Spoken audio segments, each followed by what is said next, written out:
Bonjour, c'est Nathalie. J'anime le blog nataliefossa.com. Il est dédié à la parentalité choisie. Si toi aussi tu veux faire partie d'une communauté de parents qui souhaitent apporter le meilleur à l'enfant, alors n'hésite pas à t'abonner à ma chaîne, à me suivre sur mes réseaux sociaux Instagram, Facebook ou t'abonner à ma newsletter sur mon blog. Je me base sur la pédagogie Montessori, les recherches en neurosciences et également la pédagogie bienveillante et positive. À la fin de cette vidéo, puisque le sujet du jour est choisir un cadeau pour un enfant de 2 ans, tu pourras télécharger une fiche pratique qui te récapitulera toutes les idées de cadeaux adaptées à un enfant de 2 ans.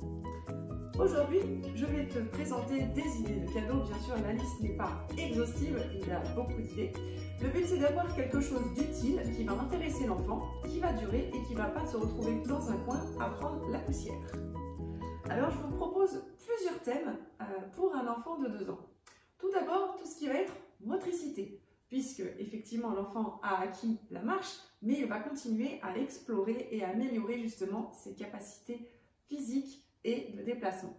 Tu vas pouvoir donc, je n'en ai pas ici sous la main, ça prenait un petit peu trop de place, mais trouver tout ce qui est draisienne. Vous savez, ça ressemble à un petit vélo, mais il n'y a pas de pédale. Ça va lui permettre de développer son équilibre, tout simplement. Vous pouvez aussi, pour certains enfants qui sont intéressés par ça, trouver une trottinette à 3 roues. Du coup, la stabilité est déjà là et il y a juste à pousser avec l'autre pied. Voilà pour tout ce qui va être motricité. Maintenant, on va pouvoir trouver tout ce qui est manipulation, donc avec les mains. Ça va pouvoir passer par les jeux de construction. Ici, moi, je préfère tout ce qui est en bois. Donc, par exemple, ici, ils sont naturels, fabriqués en France. Ça vous évite tous les produits nocifs que vous pouvez retrouver dans les plastiques ou dans les peintures, par exemple. On va pouvoir utiliser tout ce qui est premier puzzle. On peut démarrer par un puzzle tout simple avec une seule forme et ensuite développer un petit peu avec différentes formes de ce type, avec un bouton bien adapté à l'appréhension. Ensuite, on pourra aussi également se diriger vers ce genre de jouet, c'est en bois aussi également, avec des codes couleurs, et l'enfant va devoir repositionner les boutons au bon endroit en fonction des couleurs. Un peu un mix des deux, on va retrouver ici un abac qui est déjà un petit peu avancé puisqu'on va avoir ici 5 piles différentes où l'enfant du coup va pouvoir faire ses premiers abacs. Et on pourra commencer aussi à s'attaquer à tout ce qui est les petits colliers, donc c'est-à-dire l'enfilage de perles. Donc ici les trous bien sûr sont gros, hein, c'est d'adapter gros lacets finalement qu'on va enfiler ici dans les perles. Toujours l'idée étant bien sûr pour tous ces jeux, hein, enfin j'appelle pas ça des jeux mais plutôt des activités éducatives, mais l'enfant lui ne fait pas la différence en fait entre jeu et le travail, il est dans la découverte et dans l'apprentissage, hein, c'est son moteur interne. Il suffit de montrer une première fois tous ces jeux et ensuite de laisser faire l'enfant et éventuellement de remontrer si nécessaire, mais d'essayer de ne pas trop intervenir et de ne pas l'interrompre s'il n'arrive pas à faire le premier coup, puisque c'est en essayant et par l'erreur que l'enfant va apprendre, comme les adultes finalement. Au niveau de la manipulation, on va pouvoir aussi continuer sur tout ce qui est musique. J'avais présenté dans une autre vidéo des instruments type maracas, type xylophone. Ça, bien sûr, on peut continuer à les utiliser. À partir de 2 ans, l'enfant a un peu plus de force dans ses mains. Il c'est un peu plus, effectivement, c'est un peu plus précis. Donc, on va pouvoir utiliser tout ce qui est clave ou tout ce qui va être petite cymbale comme ceci. On va pouvoir aussi proposer des activités qu'on appelle de vie pratique, ça c'est plus dans la pédagogie Montessori. Par exemple ici avec la pelle et la balayette, j'ai récupéré des petits chips d'emballage de colis, voilà, et donc l'enfant va pouvoir commencer à s'entraîner, à rassembler tout ceci avec sa petite pelle, son petit balai, sa petite balayette et son balai. Donc là j'ai aussi donc en trouver des en bois et une pelle du coup en métal. Ça nous permet d'avoir des outils qui sont proches en fait de la réalité de ce que les adultes peuvent utiliser et qui vont être durables en fait dans le temps et qui vont se casser beaucoup moins facilement que quelque chose en plastique. Voilà. Nous allons avoir également au niveau de tout ce qui est nature, découverte en fait du quotidien de l'enfant, donc tout ce qui entoure l'enfant. Alors ça peut être des puzzles ou des imagiers, des livres sur la maison par exemple, ou les animaux. Donc là ici sur les animaux, on peut avoir ce genre d'association, donc ça fait un petit peu comme un puzzle. Et l'idée, c'est surtout d'associer voilà, la maman avec les petits. Et donc là, on va avoir différents animaux. Alors, il y a des animaux aussi d'Afrique, etc. C'est un peu mélangé par contre.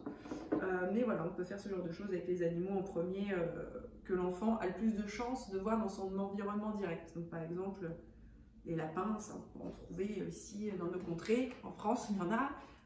Les chats, pareil. Donc là, on va avoir la maman avec les petits. Donc l'idée, ça va être aussi de nommer les animaux, la chatte, les chatons, voilà.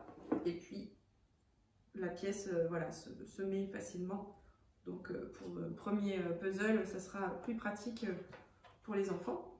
Et on va pouvoir associer du coup ces cartes par la suite avec des animaux. Donc vous allez pouvoir, on va pouvoir acheter des premiers animaux comme ça, réels. Alors ce qui est sympa, c'est de prendre des animaux qui sont proches en fait de la réalité. Là par exemple, ceux-là, on a même en dessous les empreintes qui sont réalisées. Donc vraiment quelque chose qui est proche du réel et c'est un objet physique. Donc c'est plus facile pour l'enfant pour appréhender et connaître. Il va pouvoir du coup aussi apprendre le nom des animaux. Le mieux c'est que vous fonctionnez par famille. Donc là par exemple on a le cerf, la biche, le faon. Et donc ça va vous permettre de nommer directement et l'enfant va apprendre du vocabulaire et connaîtra précisément comment nommer les choses. Nous avons le taureau, la vache et le veau. Voilà. Et vous allez pouvoir après, je vous conseille de suivre toujours avec la même marque. Là par exemple c'est la marque Schleich. Vous pouvez utiliser aussi la marque Papo, qui est peut-être un petit peu moins précise dans le dessin. Et vous pourrez par la suite par exemple acheter la ferme, où les animaux de la ferme vont pouvoir aller. Il y a différentes voilà, choses comme ça avec lesquelles les enfants vont jouer très longtemps. Et il est facile par la suite, à chaque petite occasion, Noël, Pâques, les anniversaires, d'offrir un petit animal. Tout seul, ce n'est pas très cher, donc ça fait toujours des idées de cadeaux faciles. On peut réussir à en trouver aussi d'occasion. Sachez que c'est très recherché et donc ça pourra aussi se revendre facilement par la suite. Voilà. Pour les animaux, vous pouvez aussi lire des histoires, bien sûr, sur les animaux. Donc le mieux, c'est toujours avec des photos, voilà, comme ceci, et les imagiers, comme cela, par exemple, voilà, avec les photos directement. En imagier aussi également, donc là, on va voir tout, par exemple, la maison. Donc l'enfant va pouvoir vraiment commencer à connaître le vocabulaire de tout ce qui l'entoure. Alors, autre chose intéressante à cet âge-là, ça va être ce qui concerne la vie quotidienne, les rituels en fait, ce qui se passe dans sa journée. Donc, vous avez plein de livres qui vont parler de la vie quotidienne de l'enfant. Le matin, on va faire ceci, le midi, on va faire cela, et puis le soir, on va se coucher, etc. Donc, vous avez des livres comme celui-ci, par exemple. Hop, on va expliquer, voilà, on met le couvert. Pour ma toilette, voici ce que je dois faire. Donc ça, c'est des choses qui vont permettre à l'enfant d'acquérir une autonomie aussi, commencer à apprendre un petit peu à s'habiller, à prendre soin de lui, à se brosser les cheveux, etc. Ça peut être également sur, donc comme c'est sur sa vie quotidienne, ça peut être sur papa qui est parti, je sais pas, pour un voyage de travail, on va pouvoir trouver des petits livres sur ça, voilà. Donc par exemple, là on a une jolie histoire, papa est parti en voyage. Donc, vous trouvez voilà, des histoires avec des dessins qui sont sur sa vie quotidienne. Ça peut être sur le bébé. Alors ça, cette collection, elle est vraiment géniale. C'est mes premières découvertes Gallimard Jeunesse. Vous avez certainement connu ça aussi dans votre enfance. Ce sont les livres avec les petites feuilles plastifiées comme ça, qui font que l'on arrive avec une autre histoire ici, voilà. Hop. Donc là, par exemple, sur le bébé, parce qu'il va appréhender effectivement, là maintenant il appréhende qui il est, donc ça c'est intéressant comme livre. Et on va avoir également tout ce qui est lié avec la gestion des émotions, puisqu'à cet âge-là, eh bien, il va avoir besoin d'aide, entre guillemets, pour être écouté dans ses besoins, mais également aussi d'apprendre à exprimer ses besoins et ses émotions différemment de quand il était bébé, où son seul mode de communication était les pleurs. Donc on a par exemple des livres sur l'agro-scolaire. Alors ça c'est la collection des loisirs, voilà, donc l'agro-scolaire. Puis on a un autre, par exemple, d'où il vient ce gros chagrin. Donc suivant comment réagit votre enfant, vous pouvez trouver des livres en corrélation avec les émotions du moment. Un jeu malheureusement que j'ai dû prêter à ma nièce, c'est pour reconnaître en fait les émotions sur les visages. Vous avez des petites pièces, vous avez comme pour le loto, des fiches, des plaques avec des visages, avec des émotions, et il faut retrouver donc l'autre qui se remet dessus, et on va pouvoir nommer l'émotion. Voilà, donc ça c'est intéressant également à cet âge-là. Si vous avez des questions par rapport à tous ces jeux, n'hésitez pas à me les mettre en commentaire.